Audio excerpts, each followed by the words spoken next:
Good morning and good evening, everyone. Today I'm going to cook marinated chicken. I put some fries and annatto powder. It's very delicious.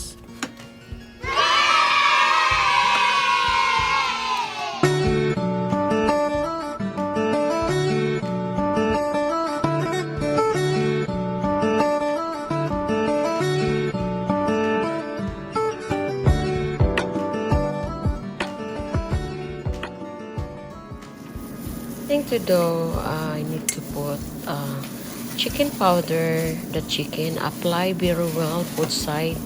Inside, I slice the chicken and then 2 tablespoons of fish sauce or patis in our language, and also 1 tablespoon of lemon powder or lemon juice,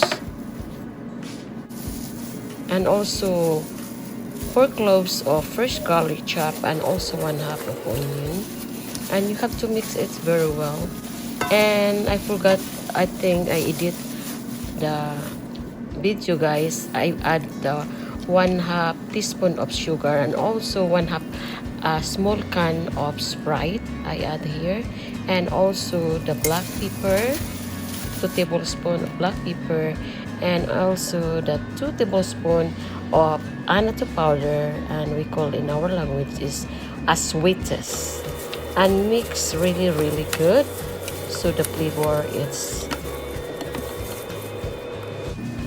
And now you have to cover the serving wrap of plastic or Tupperware, and then you have to put the refrigerator. It depends your whole night.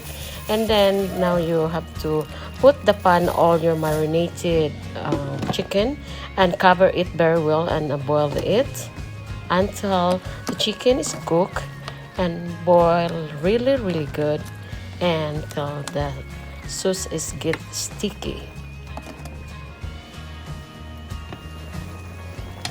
So you have to turn the chicken, so make sure the chicken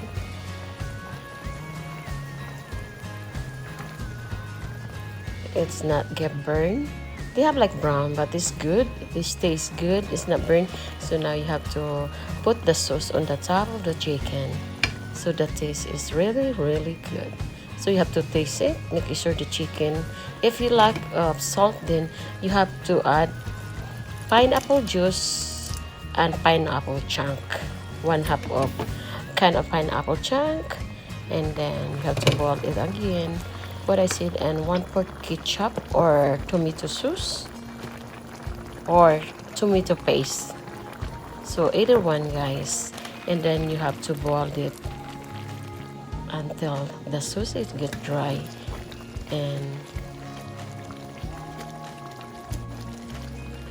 now the chicken is almost get sticky, the sauce. You have to add salt to taste or soy sauce. It's up to you. You have to estimate the taste, guys.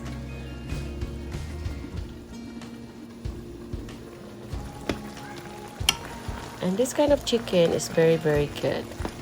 So you have to put, if you want to put a lot of sugar, you can add a lot of sugar, three tablespoons of sugar. It's up to you.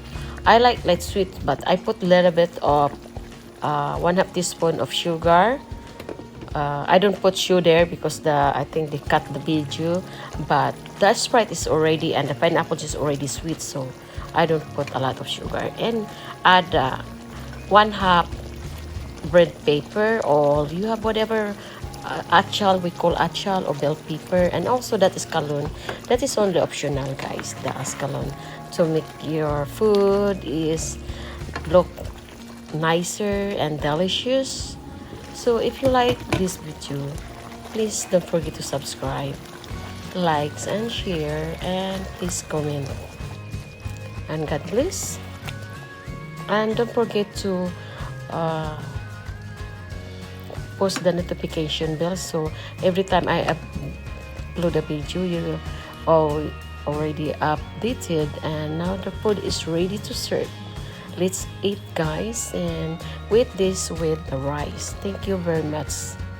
and be safe, and thank you.